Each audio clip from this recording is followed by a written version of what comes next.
सुप्रभात मित्रों, नमस्ते। बड़ा ही सुंदर एक प्रसंग लेकर के आए हैं आप सभी से शेयर करने के लिए। ये प्रसंग है मंदिर में हम लोग जो प्रतिमा रखते हैं पत्थरों की, उस विषय में मैं संकेत देना चाहता हूँ। तो वो पत्थर पूजमान कैसे हुआ? प्रतिमा बनने के बाद हुआ। तो वो प्रतिमा बनने के लिए जो मिस्त्री हैं, जो कारीगर हैं, कितने छेनी, कितने हथौड़ी ठोके होंगे उसके ऊपर, उस पत्थर के ऊपर, उस सील के ऊपर। और वो पत्थर सील कितने कष्ट किए हैं उस आकार में आने के लिए। उस आकार में आने के लिए बहुत, आप कल्पना कीजिए कितना कष्ट, कितने छेनी हथौड़ी चले होंगे उस पत्थर के ऊपर, तब जाके वो एक आकार में आया है।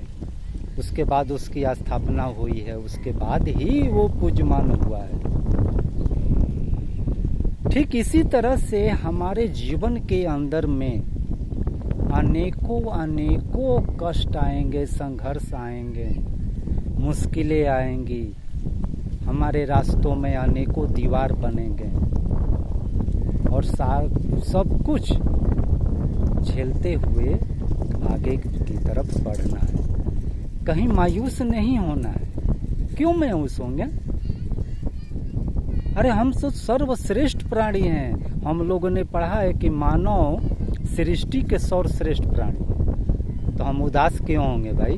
हम तो समर्थवान हैं, विवेकशील हैं, चैतन्य प्राणी हैं। फिर उदास क्यों होंगे? उदास नहीं होना है, संघर्ष बार बार करना है। देखिए एक चींटी को देखिए, एक तुच्छ माने छोटी सी प्राणी है चींटी, जिस कहीं कहीं पर उसको पिपरी भी कहते हैं, लाल चींटी, काली चींटी, दो चींटियां होती है, दिन रात चलती हैं। आपको पता है वो थकती नहीं, सारी दुनिया सोती है, फिर भी वो सारा रात आप टॉर्च जला के देखेंगे, कहीं न कहीं चलती हुई, रेंगती हुई एक ना एक दिखाई दे देगी। क्यों? उसने जीवन को समझा है। उसके जीवन में एक ही फैसला है कि विश्राम जो है ठीक नहीं है, आलस का केंद्र है और वो लगी हुई है अपने कामों में।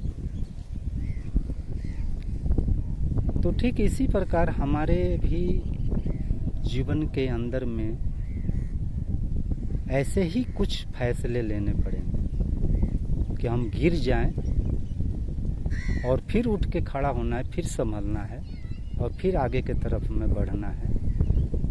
अपने गति को विराम नहीं देनी है। अगर हमारे दिल के अंदर में एक ही भावना है कि मुझे कामयाब होना है, मुझे सफल होना है, तो अपनी गति का विराम नहीं देना है। सदैव ध्यान में रखें, गति विराम में आई वहाँ आलस से प्रमाद जन्म लेगा और फिर आपको कर्म करने से वंचित कर देगा। उसीलिए तो कहा गया है किताबों में, आलस बुरी बलाए।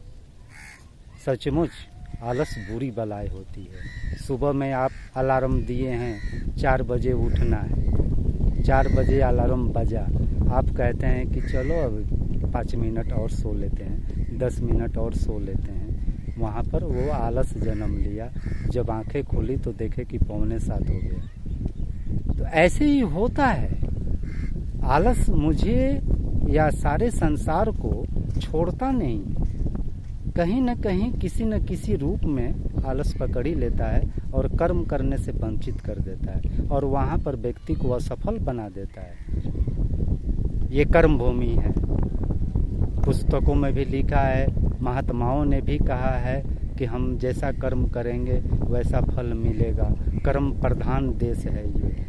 अगर आपके पास थाली में भोजन परोस करके दी जाए, अगर आप मुंह नहीं चलाएंगे, उसको निगलेंगे नहीं, हाथ से उठा के मुख में नहीं डालेंगे, तो भाई ये दुनिया की कौन सी ऐसी मशीन है कि आपके पेट तक पहुंचा दे?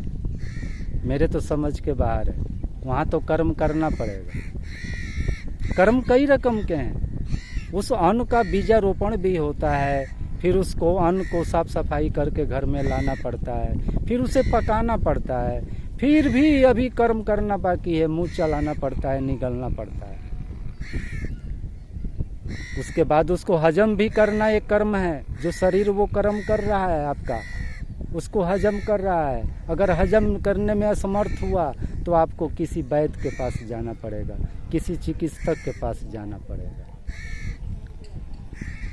तो मैं ये कहना चाहता हूँ कि आलस उतना ही अच्छा होता है जितना विश्राम के लिए प्रयोजन है, आवश्यक है, बस उतना ही। उसके ज़्यादा आलस्य जो है इंसान को कर्म करने से वंचित करता है।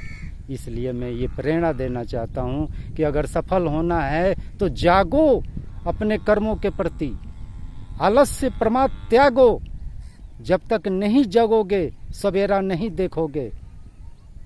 सवेरा अगर देखना है तो आपको जगना पड़ेगा जीवन के अंदर में एक संकल्प लेकर के कि मुझे सफल होना है। धन्यवाद। अगली वीडियो फिर लेके आएंगे। चलते हैं। नमस्ते।